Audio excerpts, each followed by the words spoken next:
welcome to today's episode of Q&A with S&A. Today we are sitting at the podcast desk with our good friend, personal trainer, person who causes us pain and grief, Jean Alessi.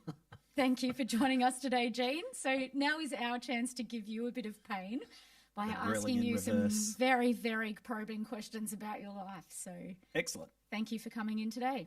Thanks for having me.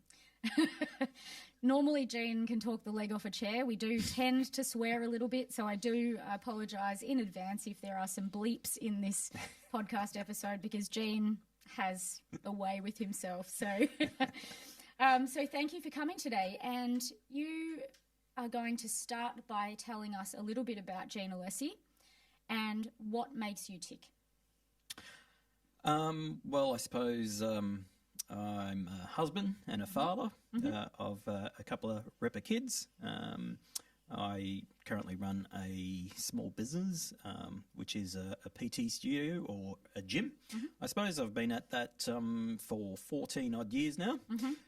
What's the name of the gym? Core Principles Personal Training. And where is it located? In Ivanhoe. Thank you. Yeah, so just a little plug there. Yeah, so I've been at that for about 14 years, which is the longest I've done any one particular job in my whole life. So yeah, so that's pretty much me at the moment. And how did you get to the point of running your own business, but also what made you take the leap into personal training?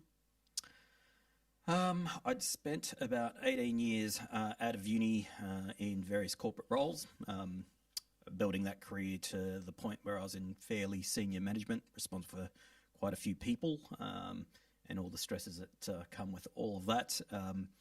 However, I'd grown up in a small business. I actually grew up on a vineyard, and so I was exposed to sort of my parents' entrepreneurial spirit from a very young age. I tell the story that I fired my first employee when I was probably about 12 years old.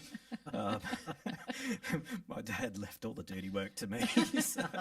So we had quite a few transient workers and stuff like that. And occasionally they just wouldn't work or they weren't turning up to work. And, you know, so he wouldn't have the patience to deal with it. So he'd just tell me to go, tell that bloke not to bother coming back tomorrow.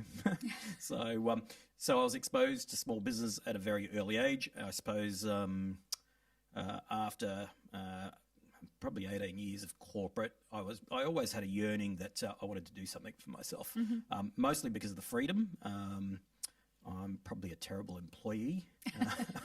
I can't even imagine.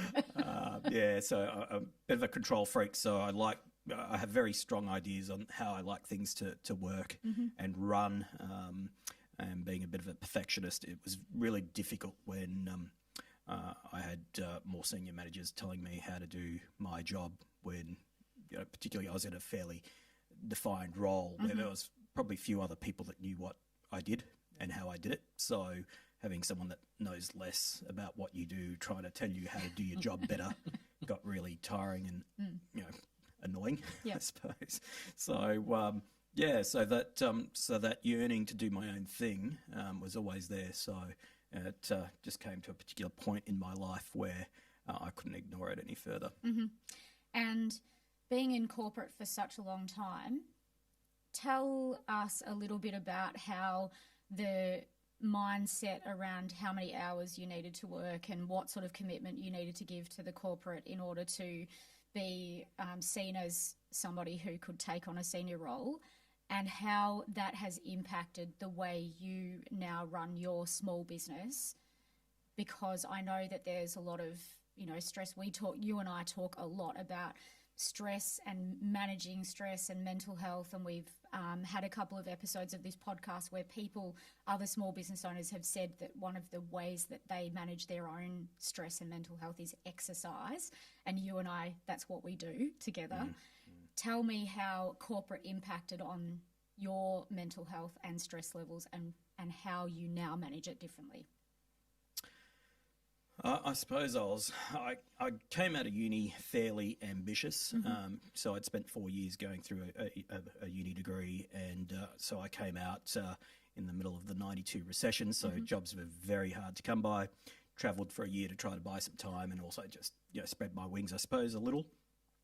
So I came back, started at the bottom at a particular large Australian telecommunications company as a telemarketer. And so it was a great start into what was a great organisation. And I suppose what they realised, and they were expanding quickly. I started actually in the mobiles back in the old analog days where very few people actually had mobile phones. It was in the very early days. So I suppose if you worked hard in that environment, there were opportunities everywhere. So I was fortunate enough to be, I suppose, at the right place at the right time.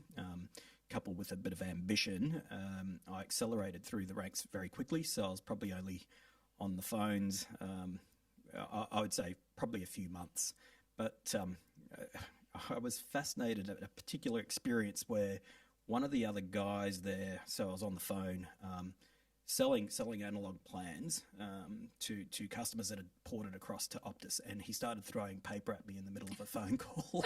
And I was looking at him while I was talking. I couldn't quite work out what he was on about. And at the end of the call, he approached me. He said, "Mate, you got to slow down. So you're making us look bad." So I thought, fantastic. Sorry, buddy. I didn't mean to make your life harder. And I just used that experience as an opportunity to push further and more aggressively. And sure enough, I moved into a management role where I was leading other people. So the short part of the answer is that you worked hard, and at least at that point in time, opportunities kept arising. So I went from being on the phone to running a team, to running multiple teams, to running call centres, probably within a couple of years. Yep. So I wasn't sitting around to work on the phones, and albeit it was probably one of the funnest jobs I've ever done, actually, but I had bigger plans. But with that, progressively, you do end up feeling like you're selling your soul a little. I spoke to a lot of the other guys I graduated with, comparing sort of career paths, and a lot of them stayed put in their roles and in their organisations and sort of took the slow path. I jumped around organisations a little bit, so I was probably giving myself about 2 to 3 years in any one particular organisation before either I'd be approached or someone would bring an opportunity to my attention. So I would tend to jump for the right reasons. But that became very stressful because you had to reinvent yourself. You had to establish yourself. So that's what I describe as a sort of fast and hard road rather than progressively doing your time and getting your promotions in time. Yep. That in itself becomes very stressful. And I suppose you can do it when you're young. As you get a little older, and then kids and marriage and all life starts to roll out in front of you, you start running out of steam, I suppose. Yeah. So career change. So was there a light bulb moment, or was it just, I've got to do something different? And then how did you get into personal training? I knew I was never going to be in corporate forever. I just, it didn't feel natural to me. There was a light bulb moment. I remember I was, I think on level 38 or something or other of the current combat building on Burke Street. And we're in another sort of high-powered executive meeting. And I remember a whole bunch of rubbish was getting thrown around. I was tuning out a little bit. It was just a lot of, like say, hot air and politicking going on, and people swinging dicks and trying to make themselves more important than they actually were, or making up that they're actually doing something important. And I just remember that was the light bulb moment. I just realised what a load of crap this is. And it wasn't for me. And I'm looking out, and it was just completely, I realised how absurd the whole thing was. And like I say, so this wasn't a revelation. I knew I wasn't going to be in that environment ever. Yep. So I actually ended up resigning, and so their response was to offer me more money. Yep. So the offer was too good to refuse, so I kept going. Okay. And as it turns out, I probably resigned another couple of times. And I think in the last resignation, I used the excuse I need to spend more time with my family, which you tend to hear a lot. And that was fair to get because I did have a couple of very young kids at that stage, preschool, and I was sick of working very long days. So their last offer was that I could work a day a week from home. And so this was 15 years ago. So it was pretty progressive, absolutely. So, I mean, I thought that was quite nice that, they're working that hard to try to hang on to me. So they got another 2 years out of me at that point. So I suppose it worked for them. It worked for me. But by the end of the 2 years, I was pretty much cooked. I was not happy. I was not enjoying what I was doing anymore. And not only that, probably worse than anything from a mental health point of view, I started to realise that I was really selling my soul, that they kept throwing money at me to keep me doing something I really didn't want to do, and that completely felt wrong for me. But certainly the day a week from home gave me some balance, but it was just not what I was put on this earth to do. I hadn't quite worked out what that might be. Maybe still haven't, but... so it was impacting my mental health, stressing, and not only that, this just constant feeling that, it's not what I was meant to do. And there were just so many things I disliked about what I was doing and so few things that I liked about it. And it just became harder and harder to reconcile, to the point that there was yet another restructure. They asked me to take 10% out of a $30 million budget. And at that stage, I was running large call centres and sales centres. So 10% out of a large workforce-based operation ends up mostly coming out of labour. So my exit strategy was to put my name at the top of the list, which they rejected at the first pass, but I kept going back and justifying that a lot of the hard revolutionary technology advancement type stuff had been put into place, and that was going to be a maintenance role from there on, and that they didn't need me any longer.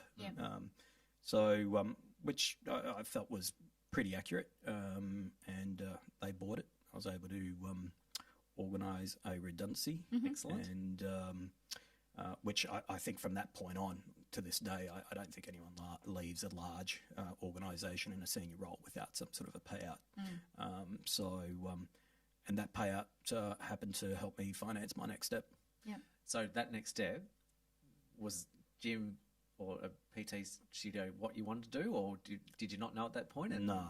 There was different options? It was probably the toughest part of my life at that point, because what I knew is I couldn't keep doing what I was doing. But what I know now is until I'd closed that door, nothing else seemed reasonable. People would throw ideas, and I looked at a couple of different business opportunities. But when you're so focused on just surviving, none of that made sense. No opportunity that was past my desk made any sense. I didn't have the energy to consider it. Didn't have the headspace to look at the possibilities. So what I learnt was I had to close that door first.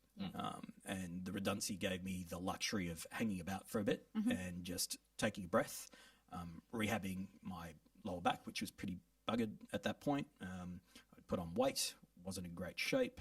Mentally probably wasn't in a great place either. So I decided to pull the plug, not knowing, with two very young kids and a mortgage, what I was going to do next. So incredibly tough. I do remember it was an extremely tough part of my life, but I had a very supportive wife, and she knew I was pretty miserable. And that continuing down that path wasn't an option anyway. So I left not knowing what I was going to do. So, so having left, I decided to get back into shape, rehab my back. I was hitting the gym every day, peeling off weight, getting my back organised, and I'd actually never felt fitter or happier. And I happened, my brother ended up ringing me during the day and going, "Are you working yet?" And it was probably about 6 weeks in, wasn't that far in, but asked me what I was up to, and I said just getting fit and enjoying a walk with the dog, I think, and told him how I was getting my fitness and health back in shape, and how I was loving that, and he popped the thought into my head, and he said, "You know what you should do? You should become a PT." And I remember my response was to laugh and call him a bloody idiot. Who on earth would hire a 38-year-old burnt out ex-executive? And he said, other 38-year-old burnt out executives that don't want to talk to an 18-year-old kid that still lives at home, that might have some life experience that they can share or be able to relate to people. And it was like the penny dropped. I just realised that was potentially a very meaningful way to make a living, where I could share my experience talking to other blokes that are often, and I still deal with them today, often caught in a trap. Don't know which way out, know they're unhappy, but don't know how to fix it. So I still do deal with grown-ups like that today. So I still reflect on my experience and bring that to the party. You can't tell anyone what to do, but you can guide. So that was the moment. You know, so A, realising I couldn't keep going. B, I have to thank my brother for putting what seemed like an absurd suggestion to me. That was the tipping point, and that was the start of the next journey. So when you went home and said to Fran, I've just had a conversation with my brother out on a walk with my dog, and he suggested this, what did she say to you? She probably said something she says often, you're a bloody idiot, maybe. No, I think she was probably genuinely excited. I mean, maybe it made more sense to her before it made any sense to me. And which is probably like just normal situation that Fran would make more sense of things than you, generally. She's always been the brains behind the organisation, for sure. I think when I talked through it with her, she must have picked up a little bit of excitement. And the thing is, I set this thing up at the back of my house, right? So it was very low risk. I bought a couple of expensive commercial bits of equipment to get me started, knowing that I had a bit of cash reserve to have a bit of a play. So I wasn't sure whether it'd take off. I wasn't sure whether I'd like it. So off we went in the rumpus room at the back of my house in Ivanhoe, and it seemed to work. And again, within a few months, I had to hire someone because I just couldn't keep doing all the 6 a.m. starts and the 8 p.m. finishes and outdoor classes as well. So it got busy very quickly. So was it always core principles, or did it start as Gene Alessi in the backyard? No, started off. So given my sort of corporate background, I went into this with my eyes open. So the first thing I needed to do was get qualified. So I went off and did my course, which seemed extraordinarily amateurish to me, having spent 20 years doing some fairly senior management type courses. And what, we're talking 16, 17 years ago that you did the course? A while ago. The situation has evolved since then in terms of a training perspective. Like, you have the people that you hire in your business are completely different kettle of fish these days, aren't they? 100%. The guys I hire today are far smarter than I am, so far more capable from a training perspective, at least. So I came up with a business plan while I was doing my certification. So I did a Cert 3 and Cert 4 after having done a double degree in business. But it was amusing because I was dealing with a lot of other kids, so it was interesting seeing them come through. And he's this old bloke, 38 years old, doing a PT Certificate 4.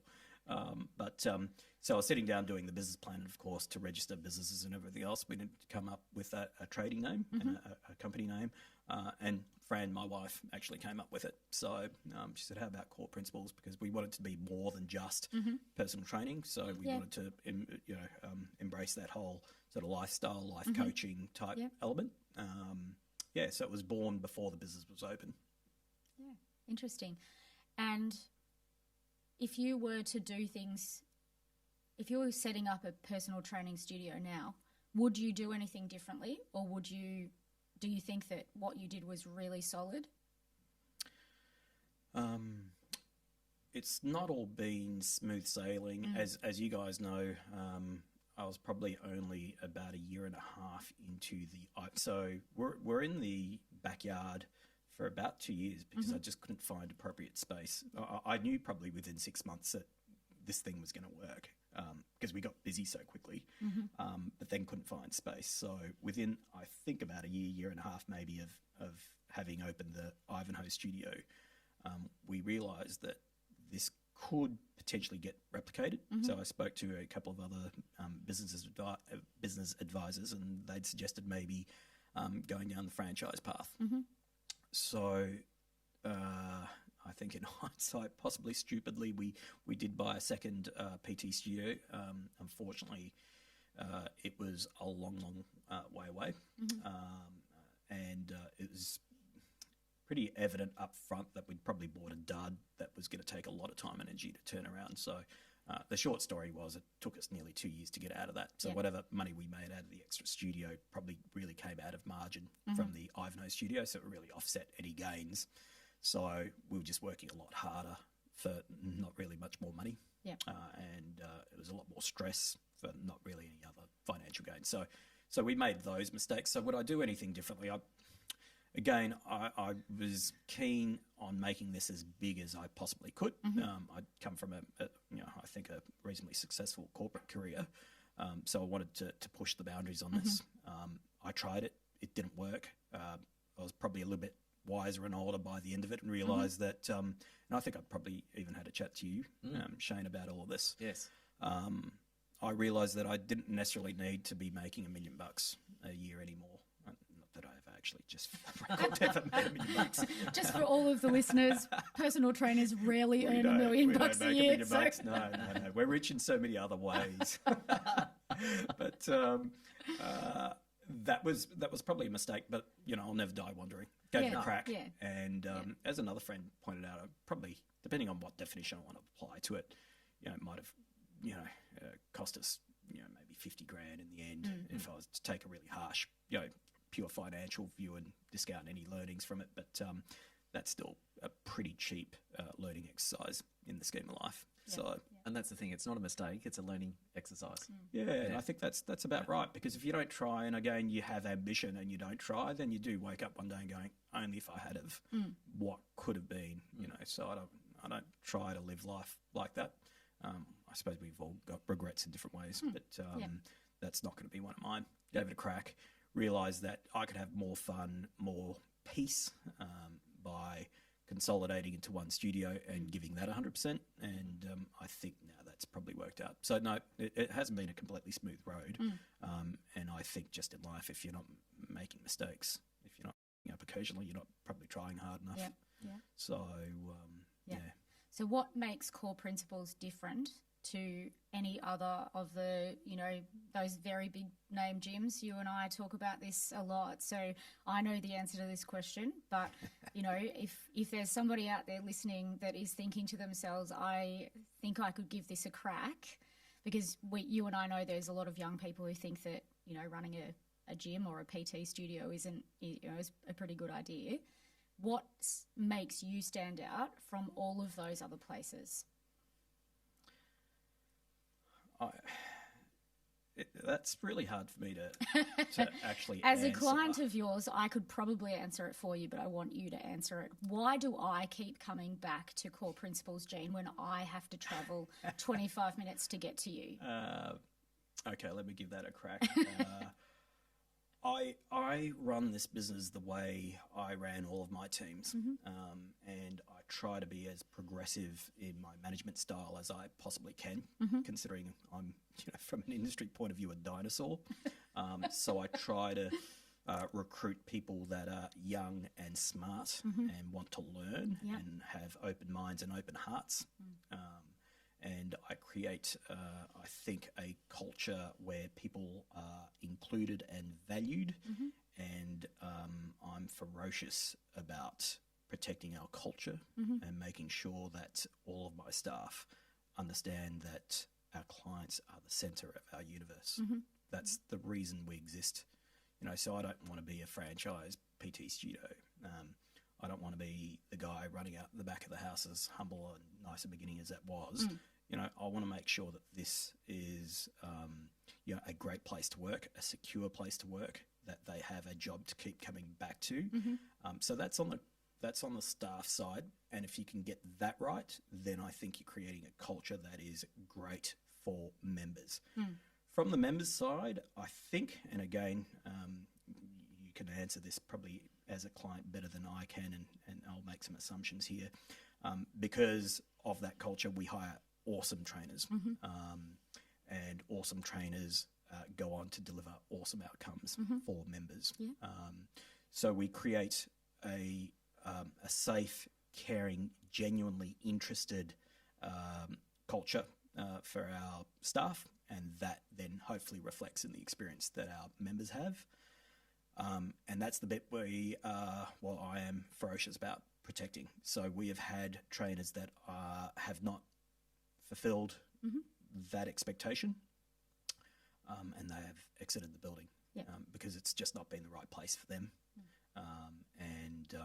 They have been better suited probably in other places. So, and that requires you to be tough sometimes, uncompromising sometimes.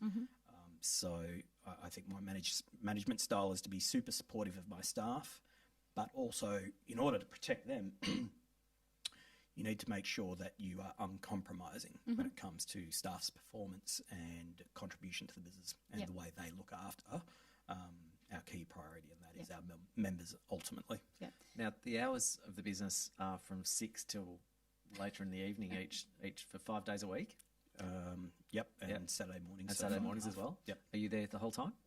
No. No? So work-life balance, how does that fit in? 100%. So I spent this morning on my mountain bike riding a 40k ride. So, and that happens most Wednesdays. I don't get in there terribly early, so probably 7:30 to 8 is a normal start 4 days a week. I mostly get out of there by about 2-3 o'clock. I do a split shift on a Thursday, but that's because I want to be there at least one evening, because it's sort of feels very different in an evening. So I need to be there in the evening as well to see sort of what happens there at the evening. But so it doesn't sound like a lot of contact hours, but I think anyone that runs their own business, so they're my contact hours. And I know my staff say that I work from home or I have Wednesdays off. The actual reality of it is that I'm at work 24/7. So just not physically there. I'm looking at my emails constantly, returning calls constantly. So I don't need to be at work to be at work. So, but do you think you've got the work-life balance right? 100%. Yeah. And I'm probably, I take it for granted a little bit. You know, the fact that I've got a great team that I now feel can run the business without me pretty much. So I don't need to be there, but I still like being there. So I've got a couple of pesky clients that I've got to look after. But other than that, I don't know I won't what mention you're any talking names. about there. So I'm still what I call on the tools a little bit, but I get to cherry pick the clients I like to train, the really pesky ones. So watch out, guys. I can find them a better trainer. You touched briefly on the fact that you did a Cert 3 and a Cert 4, and I suggested at that point that that's not the way things happen in the industry so much anymore. And I think one of the things that you and I have talked about is the fact that you do look for and hire really top quality people. What is the sort of qualification that you look for in a trainer? And I know there's qualifications and you're not always looking for the qualification, but you've got some really key trainers in there at Core Principles at the moment.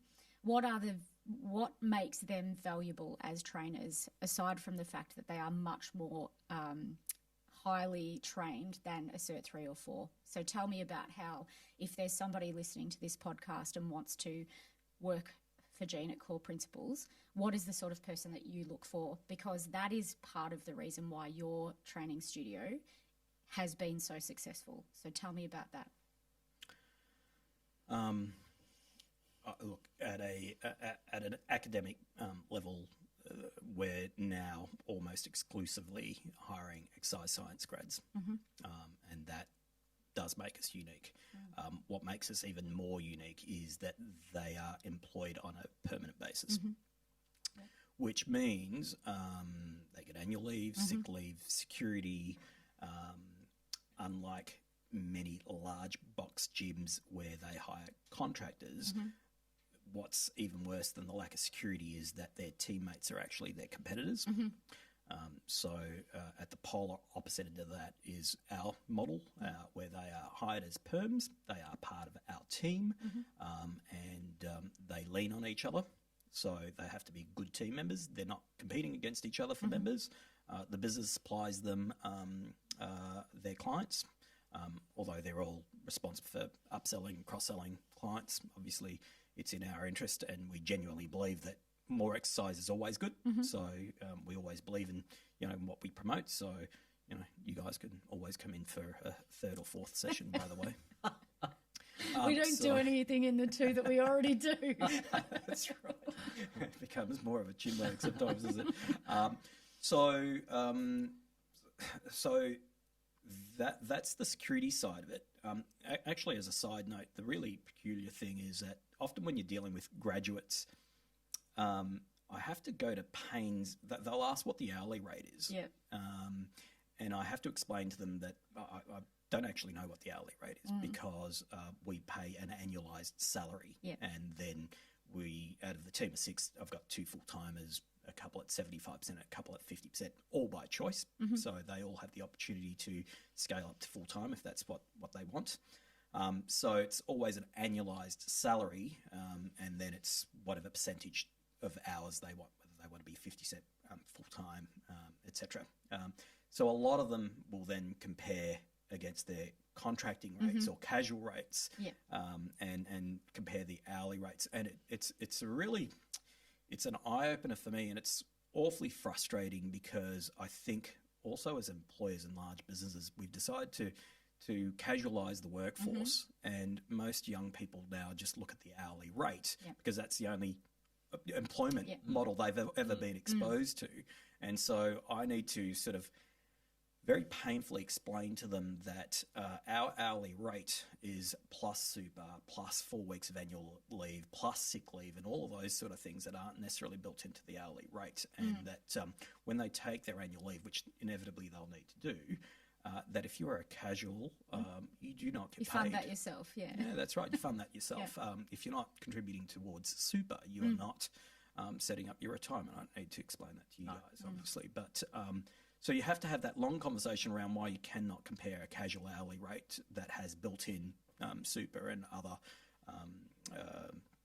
factors in that hourly rate and how it's not comparable. So a lot of, obviously the ones that do decide to take up a role if it's offered to them with us, have to take that transition and understanding. But it's a bit of a transition to explain that to them. But if they come on board, then it's really sticking to all those cultural sort of issues we talked about earlier, understanding that the only reason we exist is because of our members and that they come first. Who's your favourite client? You don't have to mention names. You can describe them. I'm a dad, so I love all of my clients equally. Thanks, Dad. Look, I've probably had some absolute standout clients. I think if I judge them on different criteria, like success, I'm training a particular fellow right now who's awfully frustrating. He does tell me I'll use slightly different words to the ones he uses. He thinks I'm quite a bugger. Yeah. But he has lost 40 kilos. Wow. It's been a long journey. He's been an absolute doubter. He's driven me absolutely bananas and crazy. But something clicked in his mind. So he must have been going for at least 2 years and getting nowhere. And something clicked in his mind. He realised he couldn't keep going the way he was. And he was probably 120 kilos. Yep. And once that clicked, he started applying himself 100%. He changed a lot of his lifestyle habits. And the harder he went, the harder I pushed because I knew I had him. So I knew if I hit the right buttons, he was going to go for it. And so whilst he achieved bugger all in the first 2 years, probably in the last year he's peeled off, a solid 40. Some of that's come back, but that's changed his life. So he was probably set for a short lifespan, at 120 kilos. So he now weighs about 80, maybe 82, and he's off blood pressure medication. I think his mental health has improved incredibly. He believes in himself, and he's just a different human being. Yeah. You know, so one of the very powerful things for what we do as PTs is, you know, other than maybe surgeons that save lives, we will often be told that we have changed people's lives. And that is incredibly powerful stuff for a knucklehead like me. To hear that from clients that I've changed their lives is incredibly powerful. Yeah. So having gone from something that was reasonably meaningless in corporate life, having made lots of people redundant through all those restructures and made people miserable and all sorts of other torturous stuff in that corporate life, you know, I'm now doing something where people are telling you that you and your team and what you've created is capable of changing people's lives. Yeah. And that for me is what keeps me going and makes this incredibly powerful. Yeah. Who is your longest standing client? His name is Paul, and he has been with us from the very, very start. So my very first session was in a park, and he has been with us since then. And talk about knuckleheads, he's still with us. How many sessions does Paul do a week?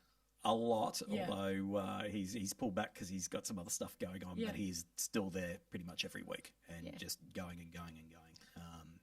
Has he got his life membership yet? I'm still waiting for mine. You're not valuable enough. We don't do life memberships. I keep trying, but anyway. You can get a free hug next session. Right. A free one. You get lots of free ones already. Jean, one last question for you. What are you going to do next? Holy cow, that's a really tough one. It's a big one. It's a big one. My accountant tells me to be aware that retiring isn't all it's cracked up to be, and that I do need a plan B. So I'm actually really stuck again. I'm probably the oldest personal trainer in the universe. It is a young person's game. Yeah. I can do it because I'm not there at 6 a.m. and I'm not finishing at 8 p.m. But like I say, I don't really switch off too often. So I know I can't do this forever. It just takes an awful lot of energy. Changing people's lives takes a lot of energy and headspace. So, look, I don't know if I can create a business where I can truly say I can step away for months at a time, potentially, then I keep going. I'm not sure. If I've got one more career change left in me, I think I probably need to do that sooner rather than later, while I've still got the energy. But that next step will be low stress and low risk, whatever it is. But then I often wake up and think I can get a lot of that out of my current job and role. So it's just being maybe smart about how I get a bit more longevity out of it. Correct. Possibly, rather than sort of throw the baby out with the bathwater. So I'm still working through that. I'd like some advice from my accountant. Maybe you need just give me the answer. Give me the answer. What do I do next? You can bring us onto your podcast next. There you go. We'll have a chat about that. So I haven't worked it out, but it's exciting, and I'm very optimistic about what that might look like. I would say, I would never hang around too long, having had my previous experience, never hang around too long doing something I don't love. So I have a very low tolerance for that now, because I've worked out that life is short, and if you are bold and courageous, you can change your life. And it does take courage. So the day I wake up and say, I actually don't enjoy this anymore, will be the day I accelerate my next change. Yeah. Thank you so much for coming in today. I know Wednesday's your day off. I'm glad that you got your drive day off. I thought we clarified that day off business. No, we're still going to say it's your day off. Yeah, it's definitely your day off. I'm going to tell all the team at Core Principles that this is Jean's day off, and he has come in to talk to us on his day off after he's ridden through the snow and the sleet to today, get here. Yeah, absolutely. Thank you so much, Jean. Really appreciate that you've spent some time with us today, and we love training with you. As I said, we still drive over there, even though we've moved away from Ivanhoe. So you've got to be doing something right, because Shane and I are terrible clients. I know that. So we really appreciate you, and we appreciate your friendship. So thank you for coming on the podcast today. And thank you, everyone, for listening. Come back next week.